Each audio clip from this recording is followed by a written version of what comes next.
Sophisme kantien. 116e propos. Pour clouer le bec aux déterministes, Kant utilisait un argument ne valant pas tripette. Il avançait qu'un déterministe ne devrait pas raisonnablement en vouloir à une personne qui lui aurait causé un préjudice. Or, disait Kant, les partisans de la nécessité, comme tout le monde, demandent non seulement réparation pour le tort qui leur a été infligé, mais également une sanction du coupable. Ils contrediraient ainsi leur propre philosophie, selon laquelle les actions du larron sont uniquement le résultat des causes physico-chimiques qui déterminent son comportement. Un déterministe cohérent devrait se laisser détrousser sans se plaindre. Je suis étonné que le grand philosophe allemand des Lumières n'ait pas été frappé par la faiblesse du sophisme. Les immoralistes délurés qui insistent sur les déterminations de notre pensée et donc de nos prétendus choix ne peuvent évidemment s'accorder à eux-mêmes le bénéfice du mythe de la liberté qu'ils refusent aux autres. En d'autres termes, le déterministe n'est pas plus libre de son ressentiment que le cambrioleur du choix de son activité. En souhaitant que le salaud qui nous a fait du mal soit puni, nous nourrissons une pensée vengeresse qui est le produit des lois de l'évolution ainsi que du milieu où nous avons grandi. Les premières ont contribué à graver certains comportements dans nos gènes, alors que le deuxième fait de nous le produit d'une époque, d'un système d'éducation, d'un milieu social particulier. Au vrai, le déterministe sait qu'il n'a même pas choisi d'être déterministe. L'objection que je viens de formuler au raisonnement contre, plutôt, le raisonnement de Kant est applicable, mutatis mutandis, contre les moralistes reprochant à Sioran d'avoir vécu 84 ans en faisant l'éloge du suicide pour demander l'ultime dérision, un rituel orthodoxe à son enterrement. 117e propos. Stupidité.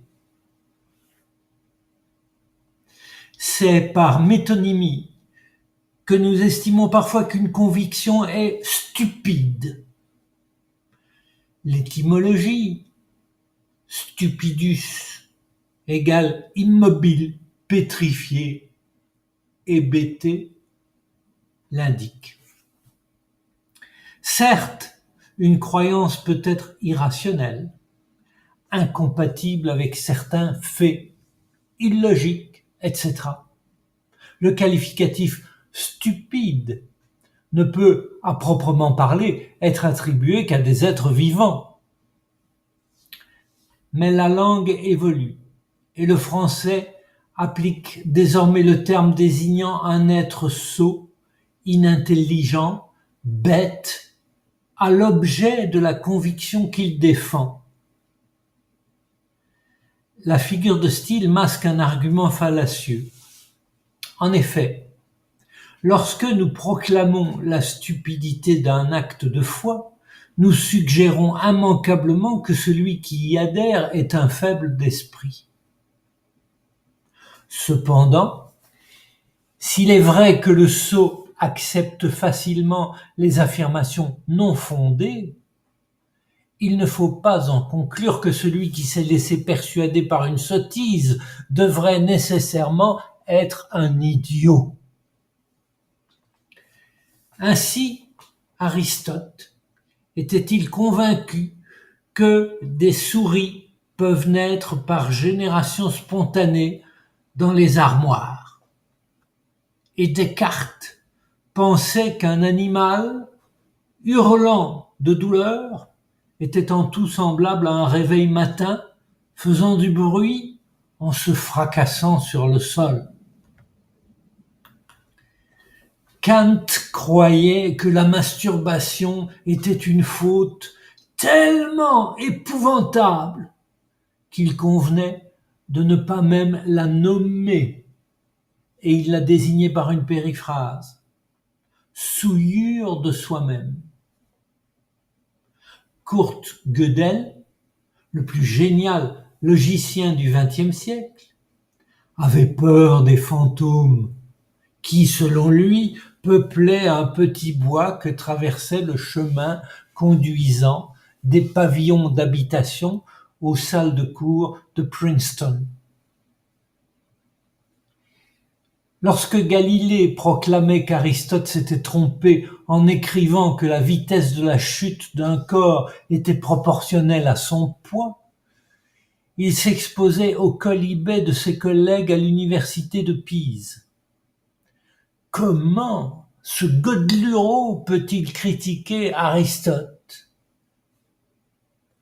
La voici précisément, la redoutable armée des stupides, les cohortes de ceux qui froncent les sourcils et grondent. Qui êtes-vous, misérables Lilliputiens, pour oser critiquer l'idée de ce géant